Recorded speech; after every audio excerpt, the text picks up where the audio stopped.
교회 개척 27주년을 맞이하는 기념주일입니다. 이 땅에 세워진 모든 교회는 목사님인 목회자인 저와 또 장로님들, 여기 권사님들, 집사님들, 심지어는 주일학교까지 교회가 부흥하고 성장하기는 모두가 원하고 소원한 바입니다. 맞죠? 예, 교회가 이 땅에 세워진 주님의 교회가 부흥하고 성장하는 것은 모두가 원하는 것입니다. 그러나 오늘날 교회가 부흥하고 성장하기는 참 힘든 시대가 오늘 현재 시대를 맞이했습니다. 부흥이라는 것은 한마디로 말씀드리면 번영과 하나님의 축복을 이야기하는 거겠죠.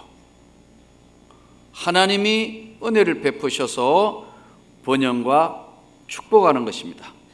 그러나 우리가 알아야 할 것은 부흥이라는 것은 양적인 부흥도 있고 질적인 부흥도 있고 심령에 하나님이 주시는 은혜의 부흥도 있는데, 나는 질적으로나 양적으로나 영적으로나 다 충만하여 강건해지기를 원합니다. 하나님이 주시는 번영과 축복이 양적으로 질적으로 심령의 영에 하나님의 축복이 넘치나기를 주님의 이름으로 축원드립니다. 1987년도 3월 8일 날 강서구 가양동이라는 곳에서 둘째네 형님 집이 가깝다는 이유 하나 때문에 서울의 동서사방을 몰랐던 저는 시골에서 학교 교사를 하다가 소명을 받아 이제 그만두고 신학교에 입학을 했습니다. 늦은 나이에 신학교 왔기 때문에 특별히 교육 전도사로 오라는 곳도 오라는 사람도 없고 오라는 교회도 없었습니다. 동계 강좌라고 겨울 동안 미리 이제 예비 필수 과목인 헬라어 공부를 하고 있는 기간인데 주일이 되면 갈 데가 없습니다. 그래서 어쩔 수 없이 1987년도 3월 8일 날 이번 이제 오늘이 9일이니까 3월 8일 날 저희 집 사람과 아이들을 데리고 예배를 시작했습니다. 방에서 교회가 개척되어 시작이 되었습니다.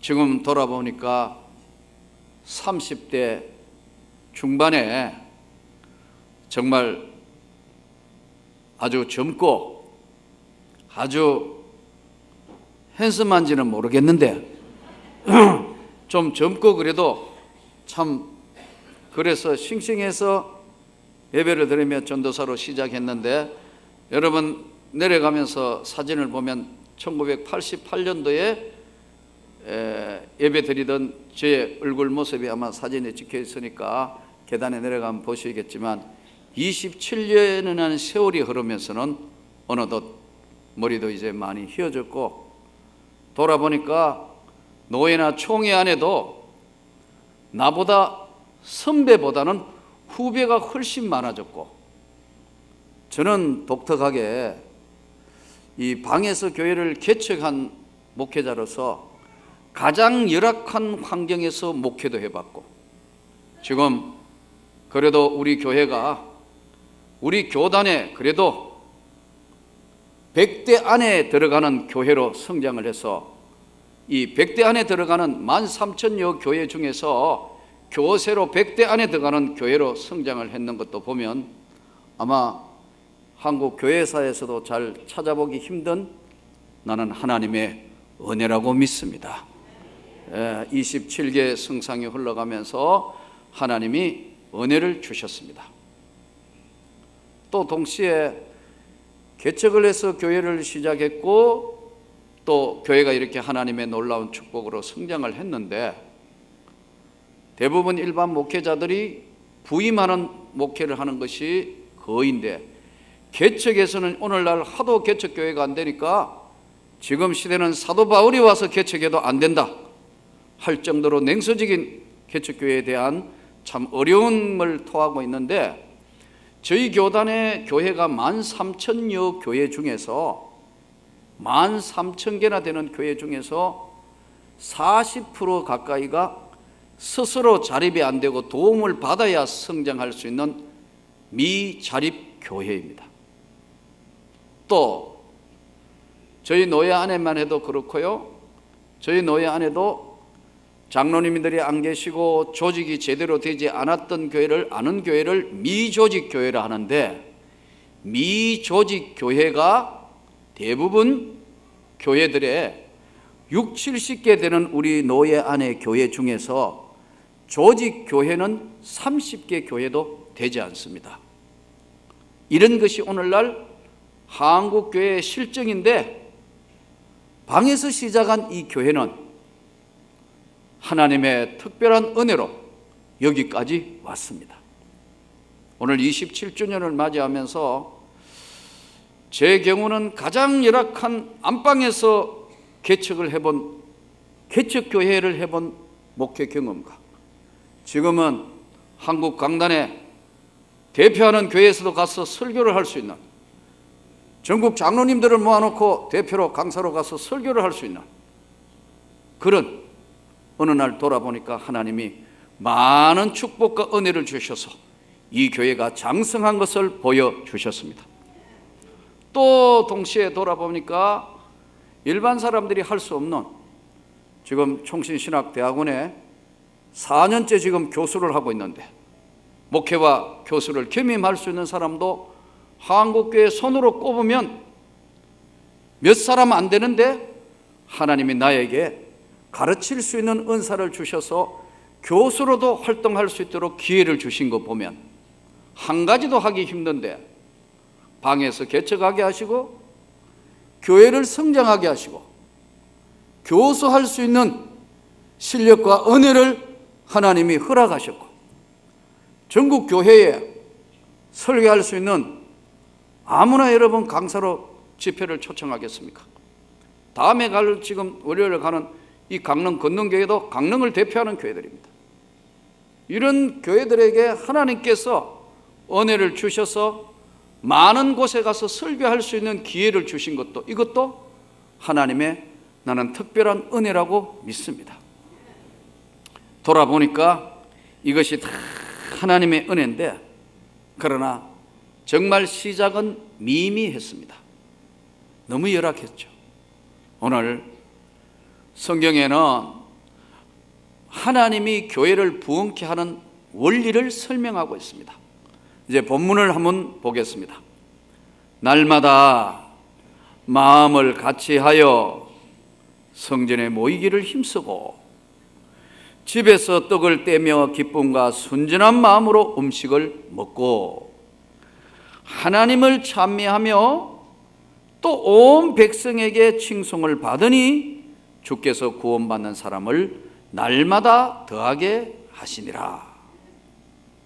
이 교회가 혼자서 아무리 목회자가 뭐 능력 있고 은혜가 있고 똑똑하고 그거하고도 아무 관계없이, 첫째는 이 교회는 하나님의 은혜로 되어진 겁니다. 하나님의 은혜로, 그 하나님의 역사의 손길로 세워지고 이룩된 겁니다. 또 한 가지, 날마다 마음을 같이 했다는데 저 혼자 한 것도 아니고 오늘 우리 장로님 기도대로 나와 함께한 하나님의 은혜며, 여기 이 자리에 채워져 서서 개척교회부터 한 번도 떠나지 않고 이 자리를 지키며 오늘 여기까지 온 장로님들, 권사님들, 집사님들이 있었기 때문에 나는 이 명문 가족과 교회가 존재한다고 믿습니다. 열심으로 모이기를 힘썼다. 열심히. 그래서 교회는 하나님께서 부흥케 하는 첫 번째 원리는 열심히 있는 사람들에게 하나님이 은혜를 주시고 복을 주시고 역사하시는 겁니다. 열심히 이와 같이 찬양대 준비하고 열심히 아이들 가르치는 교사하고 차량 봉사로 식당 봉사로, 또 새가족, 전도대로 수많은 사람들이 헌신하고 기도하고 헌금하고 많은 것들을 했기 때문에, 열심 있는 모이기를 힘썼기 때문에 하나님의 놀라운 부흥의 역사가 일어난 걸 믿습니다. 오늘 이 말씀을 통해서 부흥의 원리는 세 가지인데, 첫째는 열심 공동체였습니다. 초대교회 제자들이 열심히 했습니다. 목숨을 걸다시피 하면서 저들은 하나님의 일에 매진하고 열심히 했습니다. 그래서 열심 공동체, 날마다 마음을 같이 했다. 사단은 마음을 나누게 합니다. 교회를 분열케 합니다. 사단은 돌아서 우리의 마음을 휘저어 놓습니다. 다른 마음으로 돌아서도록 악한 영들이 마음을 흔들어 놓습니다. 성전에 모이기를 힘쓰고, 그리고 집에서 떡을 떼며 기쁨과 순전한 마음으로 모여서 하나님 앞에 모이기를 힘쓰는 열심 공동체였습니다.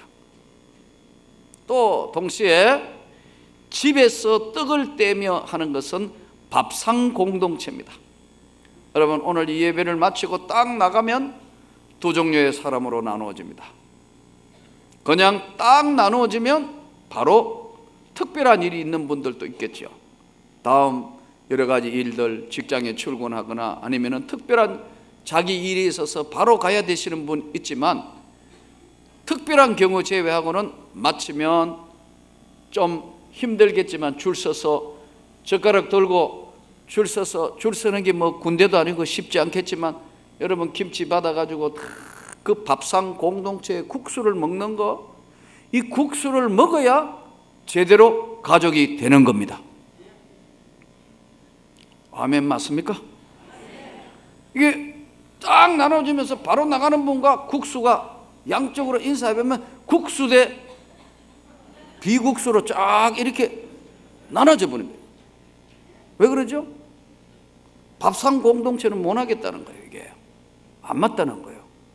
그러니까 예수님이 꼭 제자 훈련하고 하나가 될 때는 밥상에서 같이 밥을 먹으면서 예수님이 말씀하고 나누었어요. 그래서 바리새인과 서기관들이 너희 선생님은 먹기를 탐한다 그랬어요.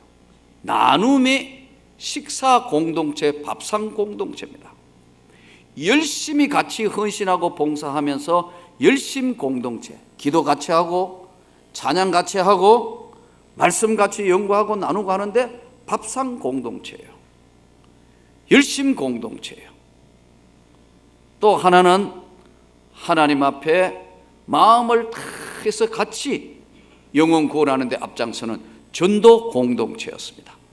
저는 여러분, 오늘 우리가 하나님 앞에 열심을 품어서 날마다 구원받는 사람을 더하게 하시는 그 하나님의 은혜가 우리 교회에 계속 되기를 소원합니다. 개척교회 할 때인데 어느 날 1988년도인데 다나약국 2층에서 이제 신대원 2학년 때인데 겨울 방학 지내고 추울 때인데 눈이 왔는데 사람이 아무도 없어요. 새벽기도 하러 나오는 사람이 아무도 없어. 우리 집 사람하고 둘이 앉아가 새벽기도를 해야 돼요. 그래서 가만히 밖에 나가가 새벽기도 너가 오나 안 오나 문을 열고 보니 아무도 안 오는데 눈만 소복하게 쌓여 있어요. 근데 옆에도 이제 교회였는데 좀 바로 옆에 건물이. 근데 보니까 거기는 새벽기도 사람들이 몇 명 들어갔기 때문에 눈 발자국이 교회당으로 탁 들어갔더라고. 이래 두면 우리 교회는 아무도 안 온 줄 알고 안 올 것 같아가 내가 나가 눈 밟기를 했습니다. 여기도 사람이 오게 해주십시오. 하나님. 아무리 기다려도 안 와. 할 수 없이 새벽기도 그냥 가족과 함께한 날들이 여러 날 있었습니다.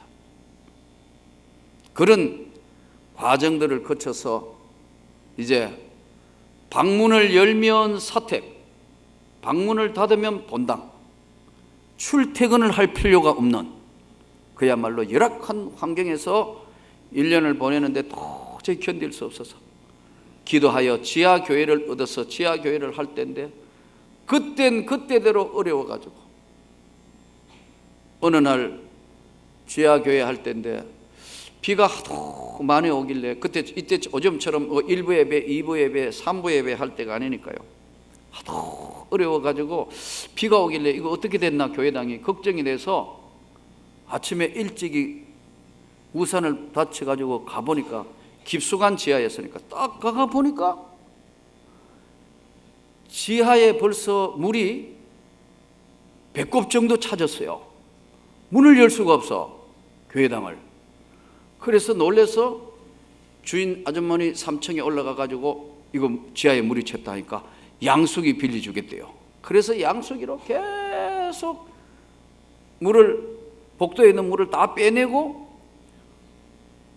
어떻게 열쇠로 본당문을 여니까 본당 안에 차있던 물이 확 다시 오는 거예요. 그래가지고 그걸 또 다시 그걸 양수기로 달달달달달달달 하면서 그 양수기로 계속 빼고 하다가 보니까 거의 바닥이 보여가지고 닦고 있을 때 교인들이 이제 교회 오기 시작하는데, 그날은 제대로 된 예배를 드릴 수 없고 거의 계단에서 끝자락에 앉아가 예배 드린 기억이 있어요. 또 힘들고 어려울 때 지금처럼 봉사할 사람도 없으니까 저희 집 사람이 김치를 담으면 나보고 꼭 소쿠리를 들고 나오라 그래요. 그래서 소쿠리 들고 국수 끓여가지고 들고, 국수 그릇과 국수통을 들고, 그 길을 다니면서 몇 개월 동안 국수물은 끓일 데가 없으니까 지하교회는 우리 집에서 끓여가지고 국수 반탱이는 들고 오가던 기억이, 어제 27주년을 준비하는데 주마당처럼 지내가요. 교회 부흥은 나는 하나님의 은혜로만 되어진다고 믿습니다.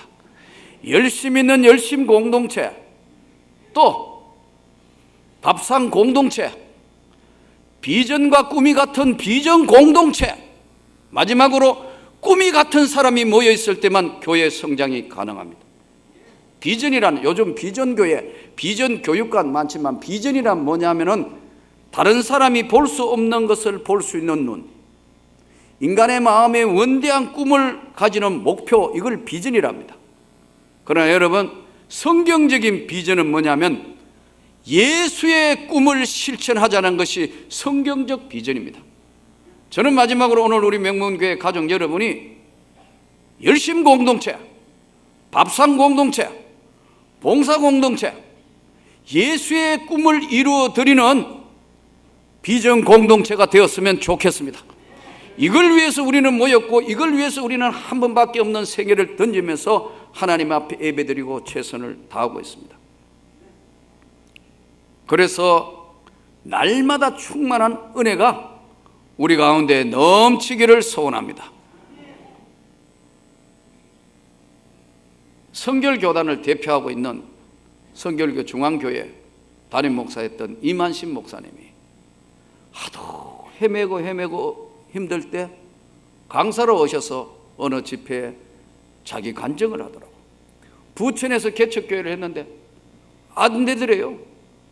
하다가 안 되가 어느 날 계속 매일 사모님이 봉제공장인가 어디 일하러 가고 자기하고 계속 교회 부흥이 안 되니까 계속 날마다 서로 다투고 싸웠대요. 어느 날 못 살겠다 해서 삼각산에 40일 금식 기도하러 올라갔다가 37일 만에 성령을 받았다는 거예요.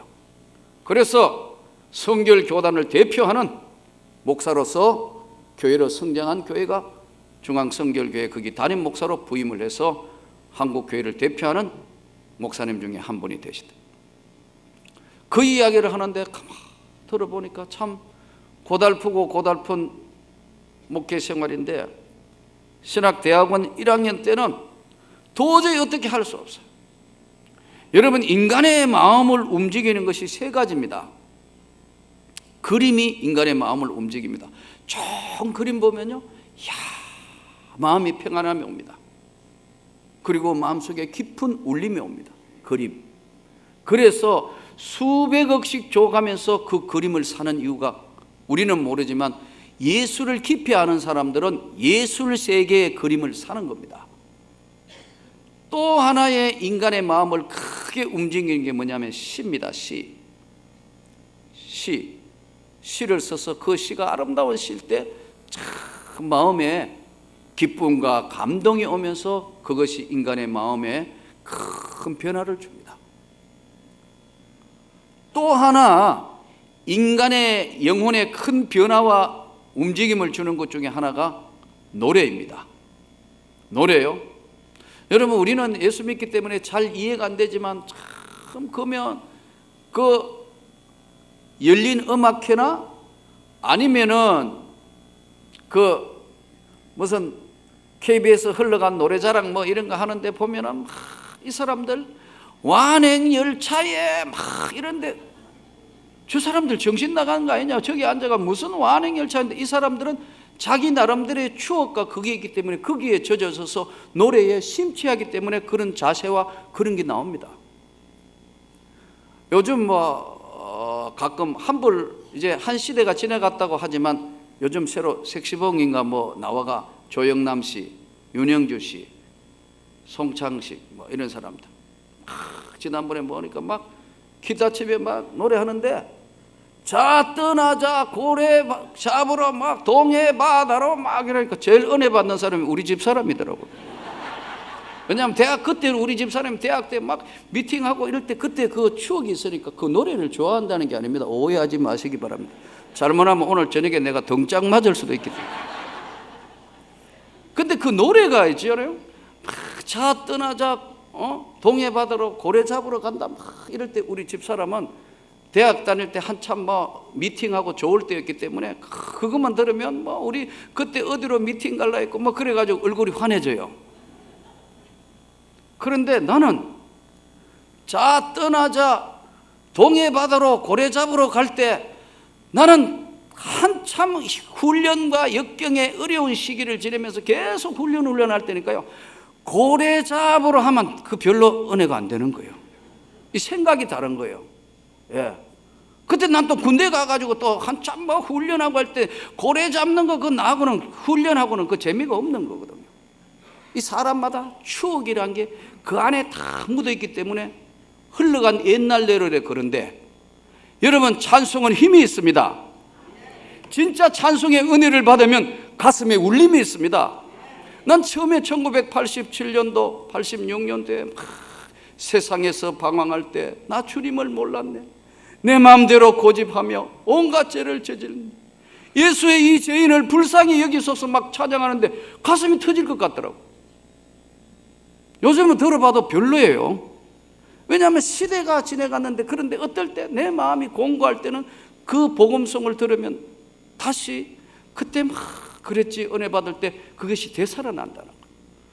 나는 여러분 날마다 성전에 모여 찬양한 것처럼 우리 교회가 영혼의 찬양이 살아나기를 원합니다. 찬양이 살아있고 하나님의 말씀이 살아있으면 반드시 교회는 부흥하고 성장하게 된다. 말씀과 성령의 역사이기 때문에 말씀이 살아있다. 진짜 이게 하나님의 말씀이다.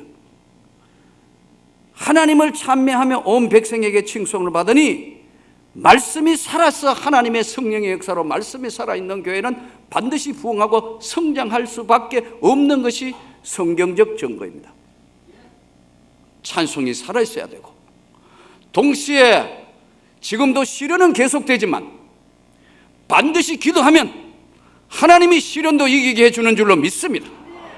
시련과 역경은 기도를 통해서 우리가 기도하면서 이 시련과 역경을 이기는 것이고, 일생 자체가 어쩌면 인생 삶 자체가 시련과 역경에 대한 도전과 응전이 기독교입니다. 난 그래서 여러분들이 우리 교회가 계속 기도가 살아있기를 원합니다. 검역기도에 더 강력한 역사가 나타나기를 원합니다. 지금도 우리가 기도하는 사람들이 더 많아지면 많을수록 성령의 역사로 힘이 있습니다. 이 은혜, 교회가 살아있는 하나님의 역사로 더욱 강건해지고 강력한 성령의 역사로 부흥의 놀라운 축복이 일어나기를 소원합니다. 제 개인적으로는 가장 힘들었던 1987년도 개척했던 그해, 신학대학원까지 올라오긴 했는데 1년을 공부하고 끝내니까 결론이 나와요. 교회도 방에서 개척해서 한 이 교회는 앞으로 어떻게 될지 아무도 모르겠다. 내일에 대한 꿈과 희망이 인간적인 눈으로 볼 때는 0%, 1%도 안 되는 0%, 인간적인 눈으로 볼 때. 또 내 개인적으로는 나도 가장인데, 한 집을 책임져야 되는 가장인데 경제적인 문제가 아무것도 해결된 게 없다. 경제적인 문제. 아내가 있고 자식이 둘이나 딸렸는데 내일에 대한 희망과 꿈이 없는 그런 시간인데, 저희 개인적으로는 우리 큰형님의 형수가 겨울 접어들으니까 폐암으로 세상을 떠나게 될 상황이 돼서 온 집안이 비상에 걸려있고, 그 당시에는 집안도 전부 어려웠고 예수도 아무도 믿지 않는 상태에서 유일하게 남아있다면 내 동생 재수 씨가 예수를 믿고 있다. 그것이 나에게 유일한 희망이고 꿈이었다. 이 가족들을 어떻게 구원해야 되나, 내 무거운 짐이었어요. 교회를 보니까 이거 희망이 없고, 또 앞날을 봐도 이거 과연 신학대학원 3년간 다 공부를 해야 될 것인가. 등록금도 누가 대어주고, 나는 6학기 동안 다 다른 사람이 등록금을 대줘서 학교를 마쳤습니다. 내일에 대한 대책이 없는 거니까 너무 힘들어서 연말이 가까이 와가는데 시험 날짜는 다가오는데 시험 준비도 안 되고 마음은 스산하기 짝이었고, 혼자 신학교 예배당에 올라가서 아무도 없길래, 하나님 나 어떻게 해요? 그만하고 이제는 세상으로 난 돌아갈 수가 없습니다. 나는 하나님의 은혜를 입었기 때문에 다시 세상으로 돌아갈 수도 없고, 앞을 보니까 내 힘으로는 아무것도 할 수 없습니다. 철없는 제자들만 몇 명 모여가 있는 이 교회는 아이들도 성도가 아니라 내가 다 돌보아 줘야 될 대상자들입니다. 난 도저히 하나님 할 용기도 희망도 너무 힘들고 어렵습니다. 그래서 다른 애들은 시험 친다고 공부하는데 강단에 올라가가지고 기도도 잘 안 돼요. 너무 힘들고 어려우면. 여러분, 어렵고 힘든 일 당해보면 기도할 수 있는 힘만 있는 것만 해도 하나님의 은혜예요. 너무 눌리고 힘들면 기도가 안 돼. 그래서 학교 강단에 올라가가지고 그냥 서서 울면서 찬송을 했어요. 하늘 가는 밝은 길이 내 앞에 있으니 속에 근심 밖에 걱정 늘 시험 당해도 영광 나라 계신 임금 우리 구주 예수라. 나는 1시간 이상을 하늘 가는 밝은 길이 속에 근심 밖에 걱정 늘 시험 당해도 영광 나라 계신 임금 우리 구주 예수라. 나는 계속 그 찬송만 1시간 하고 있어요. 영광 나라 계신 임금 우리 구주 예수라. 1시간을 울면서 계속 기도하고 있대. 누가 와가지고 내 뒤에 허리를 붙들어요. 보니까 우리 동기라. 이 친구는 아버지 어머니가 서운해서 목사가 된다고 해서 서울에서 고민하다가 그 당시에 사업을 하고 있는 친구였는데 신학교까지는 왔는데 1년을 해보니까 도저히 못하겠다고, 얘는 지금 하나님 저 이제 아버지 어머니가 서울에 있는 거 무효로 하고 난 신학교로 그만두고 내려갑니다. 구석에 앉아가 기둥 뒤에 있었는데 나는 세상으로는 더 이상 돌아갈 수가 없다. 세상으로는 갈 수 없기 때문에 그냥 계시면 안 돼. 나를 불쌍히 여기소서. 영광나라 계신 임금 우리 구주 예수라. 나는 이 한 시간을 내가 울며 찬양하는 걸 이 친구가 듣고 내 뒤를 아뢰며 그래요. 전도사님, 하나님이 그래도 함께 하실 거예요. 전 신학교 그만두고 내려갑니다 그러더라고요. 그리고 그 친구는 내려갔어요. 오늘 27개 성상이 흘러서 돌아보니까 여러분, 이 모든 게 다 하나님의 은혜였습니다. 하나님의 축복이었습니다. 시련과 역경은 지금도 계속되지만 나는 이 시련을 넘어 하나님의 영광의 세계에 더 강하게 역사하실 줄 믿습니다. 오늘 또 주님이 주신 이 은혜, 영광나라 계신 임금 우리 구주 예수라. 그 나라를 향해서 여러분과 제가 손에 손을 맞잡고 이 27주년을 끝내면서 더 주님 앞에 영광을 돌리는데 여러분과 제가 하나가 되어서 우리 명문 가족 여러분들이 주님의 큰 은혜를 다시 경험하며 장성한 교회로 성장하고 부흥되기를 주 예수 이름으로 축원합니다.